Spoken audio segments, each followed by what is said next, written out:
Haven, he was twice named the most improved wrestler after walking onto the team as a freshman. In 1986, he placed third at the Eastern Wrestling League Championships en route to qualifying for the NCAA Championships that year in Iowa. Now Hall of Famer, Matt Avery.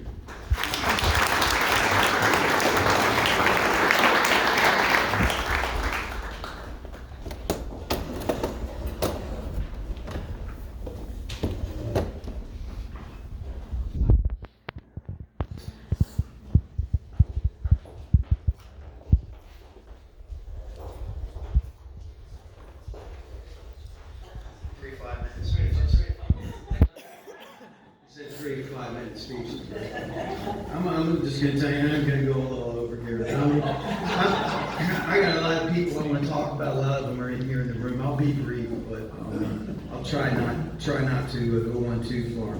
My family and friends who are all here at my table. I have my son Billy, who's a student here. My wife Maureen. I've been married since 1993. Unfortunately, my daughter Danielle is in Spokane, Washington. She's a law student at Gonzaga. I have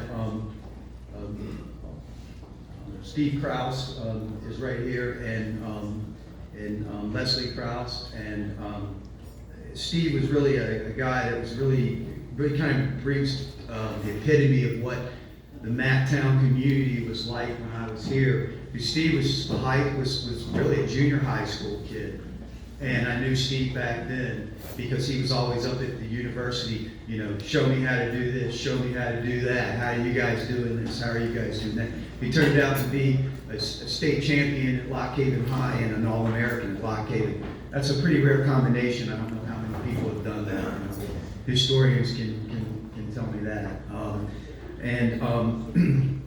Also at the table is Bobby Millard, and that's Mike Millard's spouse. And Mike passed away this past summer. Mike was one of my best friends.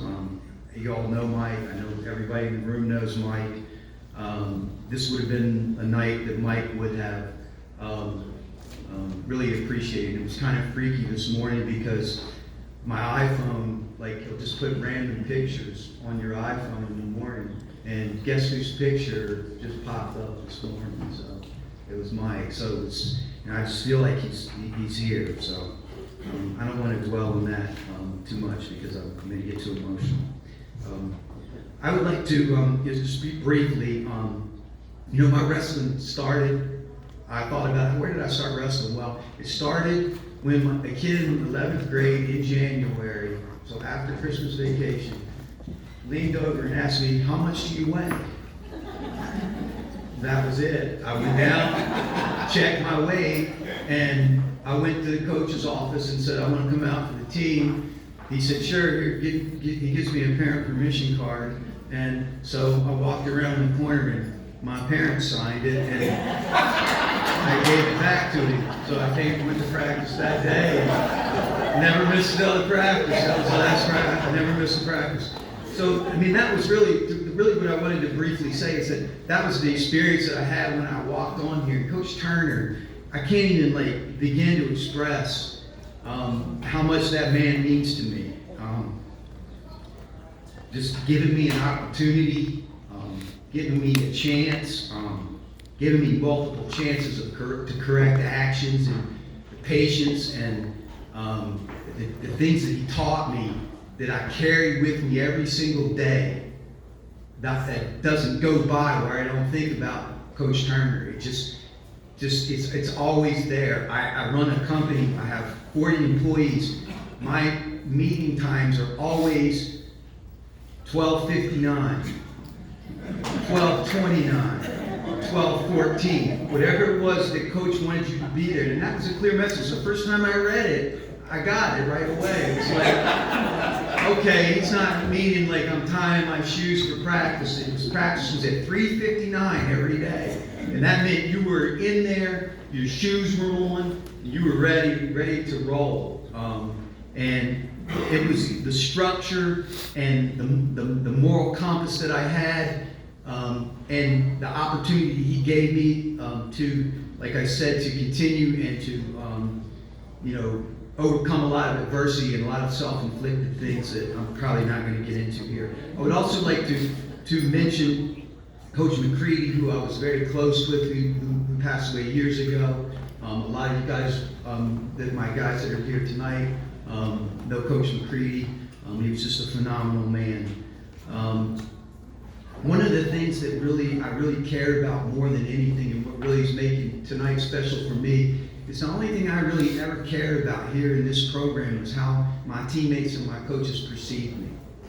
That was really all that really mattered to me.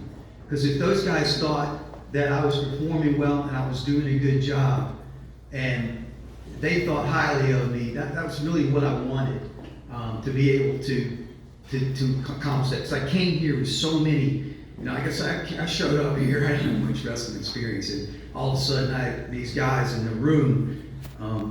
Rick Pearson, who's here, is one of the most phenomenal, gifted athletes I've ever seen in my life. Just to be associated with somebody like that and be friends with somebody like that, and to see that sort of thing. Rick went out in a PE class and threw a javelin for a school record without even ever throwing a javelin. Just phenomenal athlete.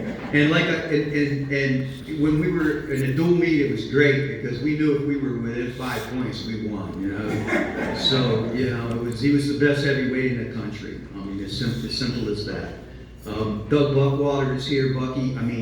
I had the greatest epitome of a training role model that I could ever have in front of me, to see how to do things the right way. Bucky was just, not only was Bucky a great wrestler, but Bucky had a character and a high character. I just can't even really he just did everything the right way, just checked all the boxes. I'd also like to mention, Coach Turner talked about Christ, and I think everybody should pray. My good friend, my best friend here, Dickie Howe, will be completing his, I'm not going to get into it, everybody probably knows, but he will be starting a new life on December 7th, and everybody can pray for him that he can find his way. He's my best friend, and he will always be my best friend. And what a phenomenal wrestler he was. I remember, and this is not a made-up story, he got hit by a truck on his way to the Wilkes Open changing a tire. Okay, by 18-wheeler, came skidding across, flipped him up on the car, bam, he made it to weigh-ins and wrestled in the Wilkes Open. Just a tough kid. And there are so many other people, and I'll try to stick to some of the people that are here and cut my list down here. I was teammates with Brad Lloyd. Brad Lloyd was a tremendous wrestler, but Brad was a better guy to be around. He was just a really, really fun guy to be around, and I really enjoyed my time with Brad. He's just really incredible. I don't need to tell everybody how good of a wrestler he was, but he was really, really good teammate, really good guy to be around. I got Jeff Husick is here, and I'm just laughing because Jeff called me the other day and we were reminiscing. And let's just say that when Jeff and I practiced together, it got kind of spirited, And I thought about that, and Coach Turner used to get on me a little bit about that sometimes. And Coach, I thought about that, and I said, the problem wasn't me, the problem was Jeff wouldn't back up.